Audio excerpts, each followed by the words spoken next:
அஸ்ஸலாமு அலைக்கும். வணக்கம். நம்ம விடுற சின்ன ஒரு தவறு பிற்காலத்தில் பெரிய ஒரு கை சேதமாக நமக்கு வந்து சேரலாம். ஜிமெயில் பாஸ்வேர்டு மறந்தா அதை எப்படி ரீகவர் பண்ணலாம் அப்படி என்கின்ற வீடியோ 1.7 மில்லியன் பார்வைகளை கடந்திருந்தது. அதனுடைய முக்கியத்துவம் எந்த அளவு இருந்தது என்பதை எனக்கு புரிய வைத்தது.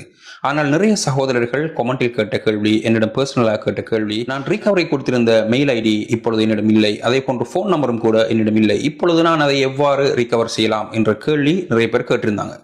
ஸோ இந்த வீடியோவில் நாம் இப்பொழுது யூஸ் பண்ணி கொடுத்திருக்கின்ற நம்மளுடைய ஜிமெயிலுக்கு கொடுத்திருக்கின்ற ரீகவரி இமெயில், அதே போன்ற ரீகவரி ஃபோன் நம்பர் சரியான நம்மளுடைய பாவனையில் உள்ள ஒரு இமெயில் அட்ரஸ், ஒரு ஃபோன் நம்பர் தான் கொடுத்திருக்கின்றோமா என்பதை இந்த சின்ன எளிய வழிமுறைகள் மூலமாக நம்ம செக் பண்ணிக்கொள்ளலாம்.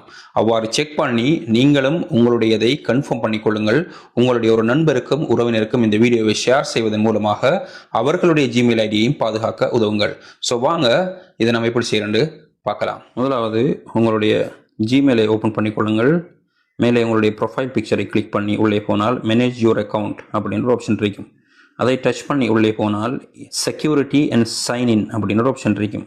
அதை டச் பண்ணி உள்ளே போனீர்கள் என்றால் நீங்கள் உங்களுடைய ரீகவரிக்காக கொடுத்திருந்த ரீகவரி ஃபோன் நம்பர், அதே போன்று ரீகவரி இமெயில் அட்ரஸ், இது ரெண்டும் அங்கே காண்பிக்கப்படும். இது உங்களிடம் பாவனையில் இருக்கின்ற ஃபோன் நம்பர், பாவனையில் இருக்கின்ற மெயில் ஐடி தானா என்பதை கன்ஃபார்ம் பண்ணிக்கொள்ளுங்கள்.